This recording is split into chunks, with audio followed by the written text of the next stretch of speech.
சிம்ம ராசிக்கு அவருடைய அதிபதி சூரிய பகவான் அவரோட இடத்துல இருக்காரு. அப்படி இருக்கிற அவரு நம்மளுடைய 7ஆம் பார்வையா கும்பராசியை பார்க்குறாரு. அப்படி பார்க்கும்போது முதல்ல என்ன மாதிரியான மாற்றங்கள் எப்படி இருக்குன்னு சொல்லி பார்த்தீங்கன்னா, தொழில் வகையில் நண்பர்கள் மூலமாக ஒரு பெரிய ஆதாயம், நண்பர்கள் மூலமாக ஒரு பார்ட்னர்ஸ் தொழில் நீங்கள் பண்ணுறீங்க அப்படின்னா ஒரு பெரிய உதவியோ இல்லை பெரிய வருமானமோ உங்களுக்கு கிடைக்கக்குண்டான அமைப்பு இருக்குது. ஏன்னா உங்களுக்கு நட்பு வட்டாரம் அதிகமாக இருப்பாங்க. அதே டைமு வந்து பார்த்தீங்கன்னா உங்களுக்குன்னு ஒரு உண்மையான நண்பர்கள் சிலர் தான் இருப்பாங்க. ஏன்னா நம்மளுடைய ஏதாவது கோபத்தினாலோ சில வார்த்தைகளாலோ நிறைய பேர் வந்து உங்களுக்கு சில உறவுகள் உங்கள்கிட்ட ரொம்பவே ஸ்ட்ராங்காக உங்களுக்குன்னு சப்போர்ட் பண்ணி இருப்பாங்க. அப்படிப்பட்ட சில நண்பர்கள்ட்ட இருந்து நீங்கள் விலகி இருக்கக்குண்டான அமைப்பு தான் இந்த காலகட்டத்தில் உங்களுக்கு சூரிய பயிற்சி ஏற்படுத்தி தருது. யாரும் வந்து உங்களை அட்டாக் பண்ணுறதோ இல்லை எந்த ஒரு விஷயத்தையுமே கிடையாது. உங்கள்கிட்ட நீங்கள் கண்ட்ரோலாக இருக்கக்குண்டான அமைப்பை தான் ஏற்படுத்தி தருது. ஸோ அதை மட்டும் நீங்கள் கண்டிப்பாக நிச்சயமாக பண்ணணும். ஓகே, என்ன வழிபாடு பண்ணால் நல்லா இருக்கும்னு சொல்லி பார்த்தீங்கன்னா,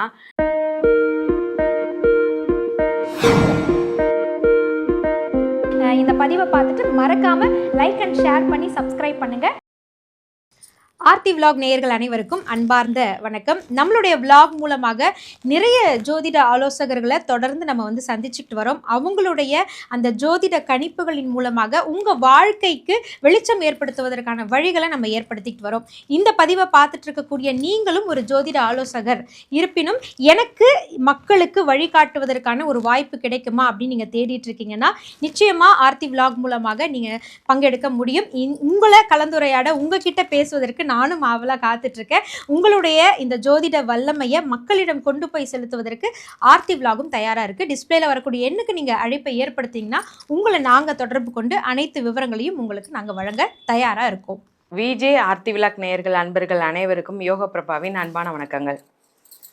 இந்த பதிவில் நம்ம எதை பற்றி பார்க்க போகிறோம் அப்படின்னா, சூரிய பயிற்சி. அதாவது கிரகங்களின் முதல் தலைவன் யார் சொல்லுவோம்னா நம்ம சூரிய பகவானை தான் சொல்லுவோம். அந்த சூரிய பகவான் ஒவ்வொரு மாதத்திலுமே பார்த்திங்கன்னா பயிற்சி ஆகிறார். ஒரு ராசியிலேருந்து இன்னொரு ராசிக்கு பயிற்சி ஆகிறார். அப்படி பயிற்சி ஆகும்போது ஒவ்வொரு ராசிக்கும் சில மாதிரியான மாற்றங்களை ஏற்படுத்தி தராரு. முதல்ல வந்து பொதுவாகவே இவர் என்ன மாதிரியான மாற்றத்தை கொடுக்குறாருன்னு பார்த்தீங்கன்னா, அரசு சம்மந்தப்பட்ட அனைத்து முடிவுகளுக்கும் ஒரு பெரிய காரணம் யாருன்னு தெரியுமா, நம்ம சூரிய பகவான் தான். ஏன்னா அரசுக்கு, அரசு வேலைக்கு எல்லாத்துக்குமே ஒரு காரகர் இவர். அப்படி இருக்கிற ஒரு அரசுக்கு, அரசு வேலைக்கு அனைத்துக்குமே காரகர் நம்ம சூரிய பகவான். ஸோ இந்த டைமில் இந்த மாதம் அதாவது முதல்ல வந்து பார்த்திங்கன்னா ஆகஸ்ட் மாதம் 17ஆம் தேதி தான் சூரிய பகவான் வந்து நம்ம கடகராசிலேருந்து சிம்ம ராசிக்கு வராரு. அப்படி வரும்போது முதல்ல அவர் என்ன மாதிரியான பொதுவான ஒரு மாற்றத்தை கொடுக்குறாரு அப்படின்னா, அரசு சம்மந்தப்பட்ட சில முக்கிய முடிவுகள் எடுக்கப்படக்கூடிய ஒரு அமைப்புகள் இருக்குது. அரசு சம்மந்தப்பட்ட நிறைய விஷயங்கள் வந்து பார்த்திங்கன்னா பெண்டிங் ஆகி, பொதுவாக ஒரு பாலம் கட்டுறதா இருக்கட்டும், இல்லை எந்த ஒரு குடிநீர் சம்மந்தப்பட்ட பிரச்சனைன்னு சொல்லி நிறைய பிரச்சனைகள்லாம் பொதுவான பிரச்சனைகளாக இருக்கும். அந்த பிரச்சனைகளுக்கு அனைத்துக்குமே ஒரு முடிவுக்கு வரக்குண்டான அமைப்பை இந்த மாத தொடக்கத்திலேருந்தே பார்க்க ஆரம்பிச்சிருவாங்க. ஏன்னா இது எல்லாமேவும் சூரிய பகவானுடைய காரகனால அரசு சம்மந்தப்பட்ட எந்த ஒரு முடிவுமேவும் ஒரு தடையாக நிற்கக்கூடாது, அதை முடிச்சிருவோங்கிற ஒரு ஆட்டோமேட்டிக்காக அந்த சூரிய பகவானுடைய ஆற்றல்னால முடிச்சிருவாங்க. இன்னொன்று புதிய முடிவுகள், புதிய மாற்றங்கள் கொண்டு வருவாங்க. புதிய நிறைய விஷயங்களில் வந்து நம்ம ஆச்சரியப்படும் வகையான நிறைய மாற்றங்களை இந்த மாதத்தில் நம்ம பார்க்கலாம். பொதுவான ஒரு காரகத்தை வச்சு என்ன பலன்கள் சொல்லி பார்த்துட்டோம். இது ஒவ்வொரு ராசிக்கும் என்ன மாதிரியான மாற்றத்தை கொடுக்குறாரு. முதல்ல வந்து சூரிய பகவானுக்கு ஒரு பார்வை, அவர் வந்து 7ஆம் பார்வையாக பார்ப்பார். இப்போ சிம்மராசியில் இருக்கார் அப்படின்னா அவருடைய 7ஆம் பார்வையாக கும்பராசியை பார்ப்பார். அப்படி அவர் பார்க்கும்போது ஒவ்வொரு ராசிக்கும் மாறுபடும். அதாவது என்னென்ன பாவகங்கள்னு சொல்லி மாறுபடும். மேசராசிலேருந்து மீன ராசி வரை அந்த மாதிரியான ஒவ்வொரு ராசிக்கும் என்ன மாதிரியான மாற்றத்தை கொடுக்குறாரு, எதில் கவனமாக இருக்கணும்னு சொல்லி சொல்கிறாரு அப்படிங்கிறது மட்டும் இல்லாமல் என்ன மாதிரியான வாழ்வியல் பரிகாரம் நல்லாயிருக்கும், இல்லை என்ன மாதிரியான வழிபாடு பண்ணலாம் அப்படிங்கிறத பற்றியும் முழுசாக பார்க்கலாம். தொடர்ந்து பதிவை பார்த்துக்கிட்டே வாங்க. இந்த சூரிய பயிற்சியில் நம்ம மெயினாக ஒரு விஷயம் பார்க்க போகிறோம்.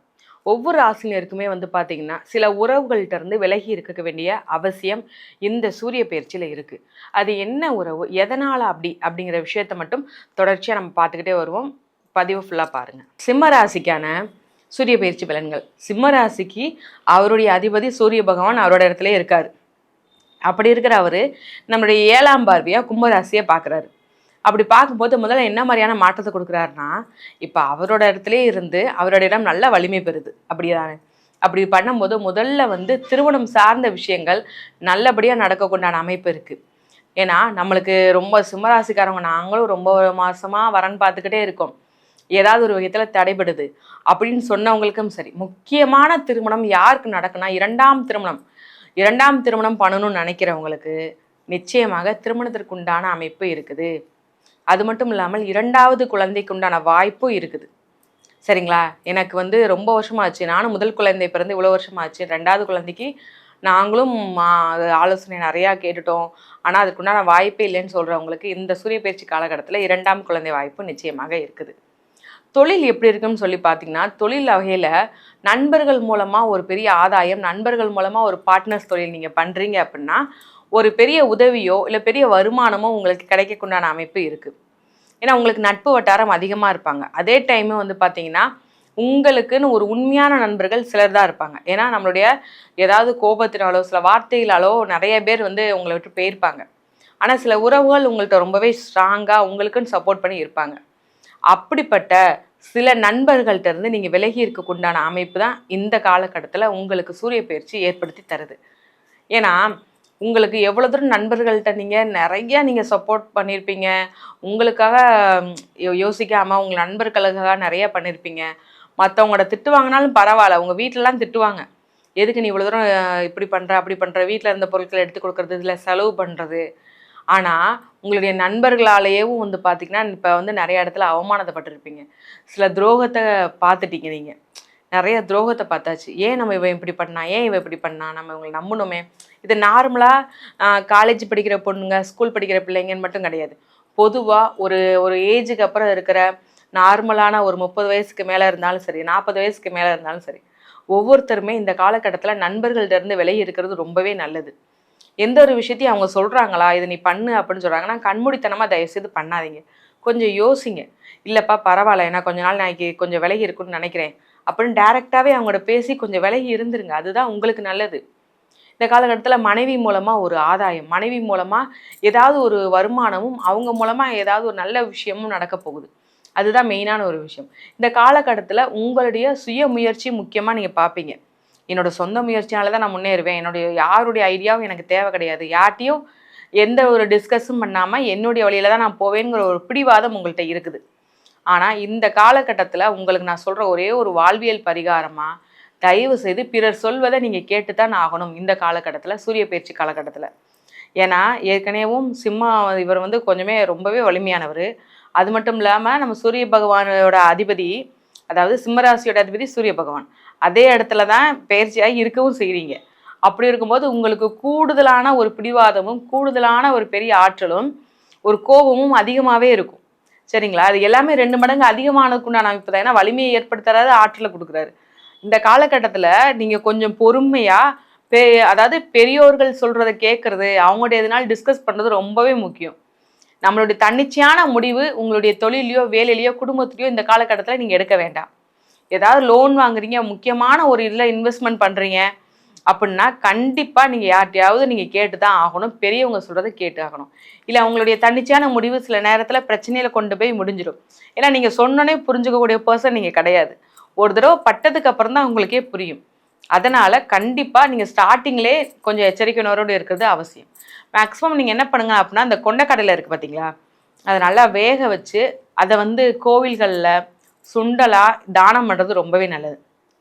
கோவிலில் மட்டும் கிடையாது, ஏதாவது ஒரு ஸ்கூலுக்கு வெளியிலையோ இல்லை எந்த இடத்துலனாலும் சரி, கஷ்டப்படுறவங்க எங்கெல்லாம் இருக்காங்க, இல்லை கோவில்களை யாருக்குனாலும் சரி, அந்த கொண்டைக்கடலையே நீங்கள் நல்லா ஒரு தானம் பண்ணிங்கன்னு நினச்சிக்கோங்களேன், இந்த பாதிப்பு எதுவுமே உங்களுக்கு வராது. பாதிப்புன்னு சொல்கிறது என்னென்னா, யார் வந்து உங்களை அட்டாக் பண்ணுறதோ இல்லை எந்த ஒரு விஷயத்தையுமே கிடையாது, உங்கள்கிட்ட நீங்கள் கண்ட்ரோலாக இருக்கக்குண்டான அமைப்பை தான் ஏற்படுத்தி தருது. ஸோ அதை மட்டும் நீங்கள் கண்டிப்பாக நிச்சயமாக பண்ணணும்.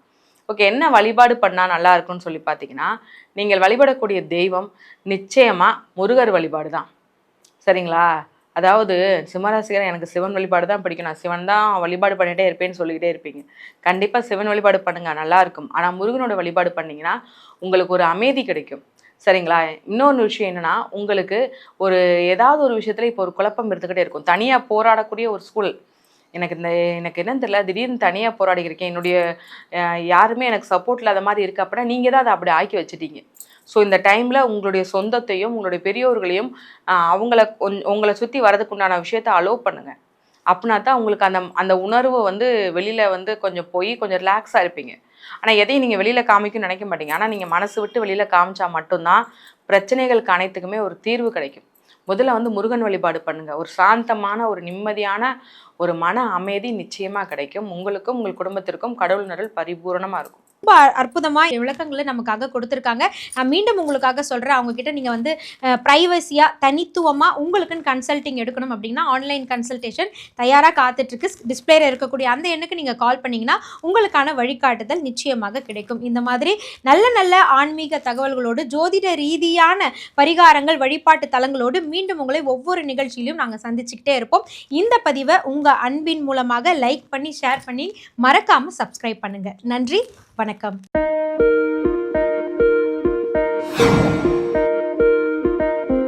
இந்த பதிவை பார்த்துட்டு மறக்காம லைக் அண்ட் ஷேர் பண்ணி சப்ஸ்கிரைப் பண்ணுங்க.